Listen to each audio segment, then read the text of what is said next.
Nihoyatda shafqatlik va mehribon Allohning ismi bilan boshlayman.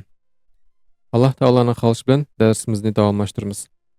Bugun biz yay harfiga berilgan misollarni o'qib o'rgangan bo'lamiz. Birinchi misolimiz alif harfi va uning ustiga fatha qo'yilgan. Uni biz a deb o'qiymiz. Ikkinchi yay harfi va uning ustiga sukun qo'yilgan. Uni biz y deb o'qiymiz. Shu chaqda bu so'zimiz ay bo'lib o'qildi. Keyingi misolimiz alifning ustiga fatha qo'yilgan a bo'ldi. Yay harfining ustiga sukun qo'yilgan y bo'ldi va mim harfining ustiga damma qo'yilgan mu bo'ldi. Bu so'z aymu deb o'qildi. Aymu. Keyingi misolimiz zay harfining ustiga fatha qo'yilgan za, yay harfining ustiga sukun qo'yilgan y va ta harfining ustiga damma qo'yilgan tu. Bu so'z zaytu deb o'qildi. Keyingi misolimiz mim harfining ustiga fatha, uni biz ma deb o'qiymiz. Yay harfining ustida sukun, yay harfining o'zini yozamiz va ta harfining ustida damma, uni biz tu deb yozamiz. Shu chaqda maytu bo'lib o'qildi. Keyingi misolimiz ro harfining ustida fatha yozilgan ro bo'ldi va alifning ustida sukun qo'yilgan. Buni o'qigan vaqtimizda biz mushu orliqda kichkin bir to'xtab turamiz. Hozir o'qigan vaqtida tushunadigan bo'lsizlar. Buni men bunday qilib baylab qo'yay va yay harfining ustida damma yozilgan. U yu bo'ldi. Bu so'zni o'qiganda ro yu deb o'qildi. Ro yu. Keyingi misolimiz ro harfining ustida fatha yozilgan ro, mim harfining ustida sukun yozilgan ma harfini yozamiz va yay harfining ustiga damma yozilgan yu bo'ldi. Bu so'zni o'qiganda rom yu bo'ldi. Rom yu. Keyingi misol yay harfining ustida fatha yozilgan ya, mim harfining ustida fatha yozilgan ma va nun harfining ustiga sukun yozilgan na harfining o'zini yozamiz. O'qiganda Yaman bo'ldi. Yaman. Keyingi misolimiz mim harfining ustida fatha yozilgan ma, ro harfining ustiga sukun yozilgan ra harfining o'zini yozamiz. Yay harfining ustiga fatha yozilgan ya, mim harfining ustiga sukun yozilgan ma harfining o'zini yozamiz. O'qiganda Maryam bo'ldi. Maryam.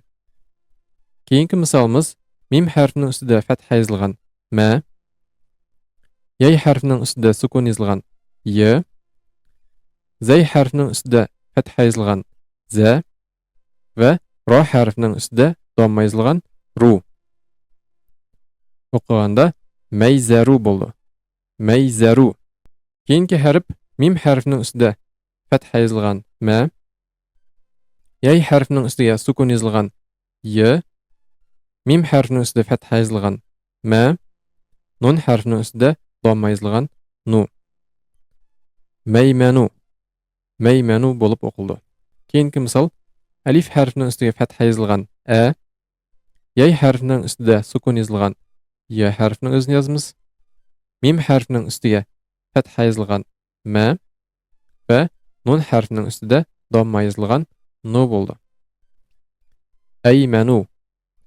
Keyingi misol alif harfining ustida fatha yozilgan a, mim harfining ustida sukun yozilgan m, ro harfining ustida fatha yozilgan ro, yay harfining ustida sukun yozilgan y, nun harfining ostiga kasra yozilgan ni. Amroyni bo'lib o'qildi. Amroyni. Keyingi misol zay harfining ustida fatha yozilgan za, yay harfining ustida sukun yozilgan y, ta harfining ustiga fatha yozilgan ta, yay harfining ustida sukun yozilgan y va nun harfining ostiga kasra yozilgan ni bo'ldi. Qo'shib o'qigan vaqtimizda zaytayni bo'ldi. Zaytayni. Keyingi misolimiz alif harfining ustiga fatha yozilgan a, yay harfining ustida sukun yozilgan y, mim harfining ustiga fatha yozilgan ma, yay harfining ustida sukun yozilgan y va nun harfining ostiga kasra yozilgan ni. O'qiganda aymayni bo'ldi. Aymayni. Keyingi misolimiz mim harfining ustiga fatha yozilgan m, y harfining ustiga sukun yozilgan y harfini o'zini yozamiz. T harfining ustida fatha yozilgan t, y harfining ustiga sukun yozilgan y va nun harfining ostiga kasra yozilgan ni bo'ldi. Bu so'z maytayni bo'lib o'qildi. Maytayni. Endi mana shu berilgan misollarning hammasini 5 dan boshlab yana bir o'qib chiqaylik.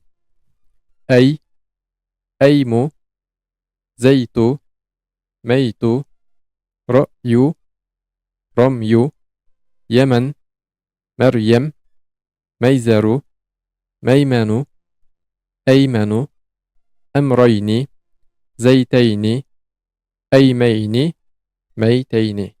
Dersimiz mushu yerdan oyoqlashdi. Qolgan misollarni keyingi darsda o'qib o'rgangan bo'lamiz. Alloh taolo hammamizga foydali ilm bersin.